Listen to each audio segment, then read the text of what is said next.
Good afternoon, Internet, and welcome to the Lord Aboga Show. Here is whereby we discuss politics, politics, politics. Remember, each and everything on this world, each and everything in this country is run by politics, either directly or indirectly. Now, today I want to talk about some very interesting issue here.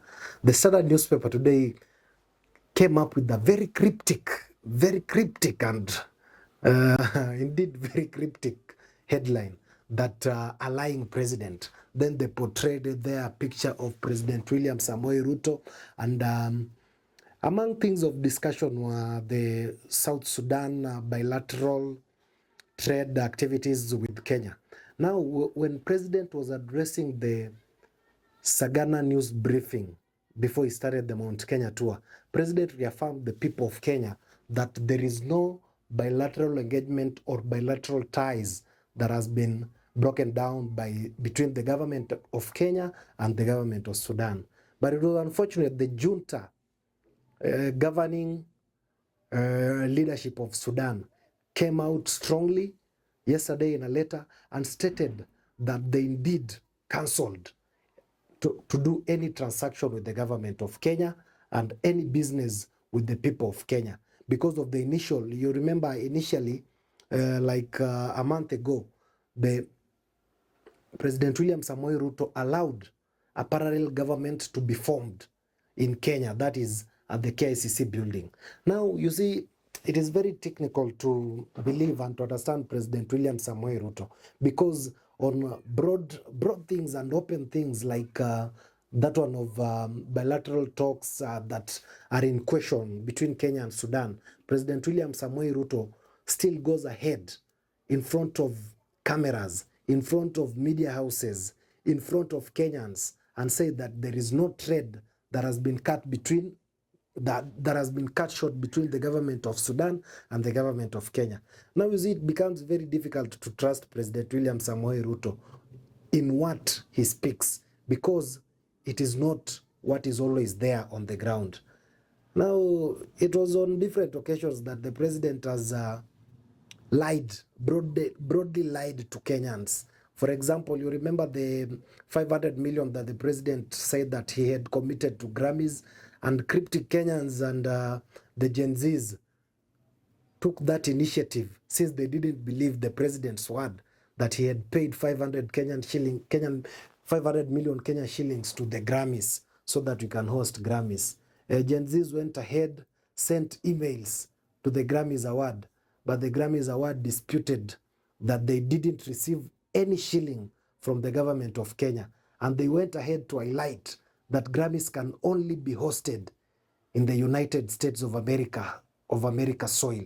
So I don't know where the 500 million and where President William Samoei Ruto paid the 500 million Kenya shillings. Another thing, I can support what the Standard has written as the headline, as the lying president, because the president keeps on telling us SHA is working.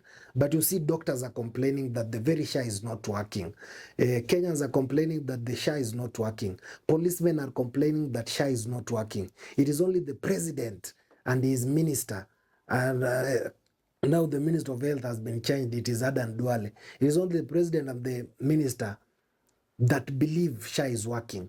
But a whole lot of Kenyans, including members of parliaments from UDA, including governors. I saw the other day Governor, the chairman of UDA, the Embu governor, Cecil Mbarire, was also complaining that SHA was not working. Now, but the president, when he comes out in rallies, he confidently says that SHA is working. His government is moving onto the right trajectory. But the people of Kenya don't see it as the government of Kenya moving into the right trajectory. Now, on that case, me as a person, I also concur with Standard newspaper that our president is lying. And you see, it has gotten to a state whereby anything that comes from President William Samoei Ruto, no Kenyan can believe that. Or else, maybe if it is a Kenyan that is benefiting directly from President William Samoei Ruto administration, is the one and only one who can believe that the regime is moving on the right direction. But a Kenyan of sound mind cannot accept that we are onto the right trajectory. Some quotas complaining that Standard newspaper, they calling upon the Media Council of Kenya to take action on Standard. But Standard is just doing comprehensive media reporting, and that is what is supposed to be done. That is accurate and true to the fact on what is there. Now, Standard, you see, can justify. They're in a position to justify how and on different occasions that the president has lied to Kenyans. So when you see an editor-in-chief of a media house authorizing that headline to go viral and to be printed on all the newspapers, it means adequate investigation and adequate objective reporting has been done unto that headline. Now, it is very unfortunate that some Kenyans, especially from I saw someone, Ismail, some blogger on X, claiming that the Media Council of Kenya should take action on Standard newspaper. But it is what it is. In newspaper, in media ethics, you're supposed to report factual things that are there, straight and direct, however much they can be painful to a party involved. But truth is truth. Me, I always say, the only three things that you can never hide from.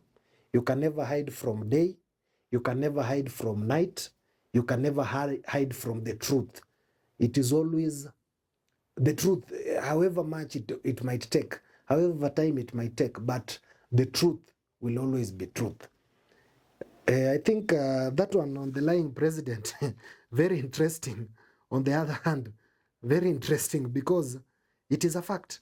The president has been lying. Who doesn't know that the president has been lying? That is true. And that is a fact. So, please, you people, give Standard Media a break.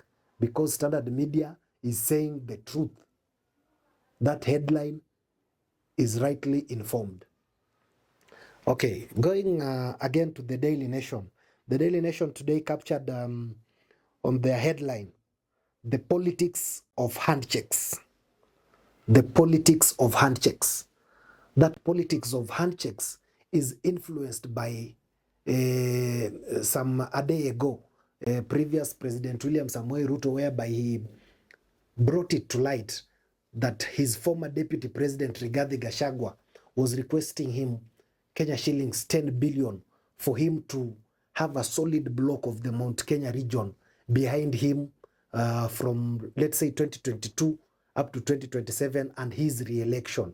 But again, we wonder, why should the president, who was elected with his deputy president, offer a bribe that is like a bribe to his deputy president, whom they all looked for this government together, whom they all shared the government, I think, equally or with different interests. They shared the government. Now, I don't think the reason why the former Deputy President Rigathi Gachagua should come and request for Kenya shillings 10 billion. But we have never, the president should come out clear and tell us how much he offered to Raila Amolo Odinga. Because I understand very well, Raila Amolo Odinga cannot just come into the broad-based government without a coin. You know, Raila Amolo Odinga is a political businessman. So the president should also come clear in the same interest how much he offered Raila Amolo Odinga for him to seal the broad-based government deal. Because Raila Amolo Odinga cannot just come inside your government just like that. And you remember previously, Raila Amolo Odinga was also in a handshake government with President William Samoei Ruto. Those are just transactions in billions. You see nowadays how the people of Nyanza region, which is the strong backyard of Raila Amolo Odinga, celebrate President William Samoei Ruto. It is because their king is full. Their king is not yet hungry again. But when time again comes, it is the very, very President William Samoei Ruto who will be calling Raila Amolo Odinga Muganga, Muchawi, as he has done it before. It is not new. You know, this political class nowadays take us for very serious fools. Because now what is the role of elections? If we can be having elections after every 5 years, then the opposition comes to bed with the government. What is the role of elections? Election is to identify the winner, the second person, the third person. The second person is automatically the official opposition leader. But you see, as it stands today, we are in disarray. We don't understand the opposition and the government, because as it stands now, like for instance, Public Accounts Committee is being headed by someone from the opposition. Budget is being headed by someone from the opposition. You see, and these are two interdependent parties that are supposed to give the Public Accounts Committee is supposed to give checks and balances to the Budget and Appropriations Committee. Now you see, you wonder how and which direction are we moving in. This regime of handshakes. Now the Right Honorable Raila Amolo Odinga the other day was saying how President William Ruto is useless, how President William Samoei Ruto cannot run a government. But today, William Samoei Ruto is the darling to Raila Amolo Odinga, a Gwambo one and only. Now you wonder what is the role of elections in our country, Kenya.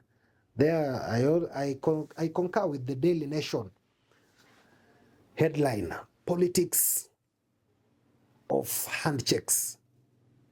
And indeed, Raila Amolo Odinga has benefited a lot from the handshakes.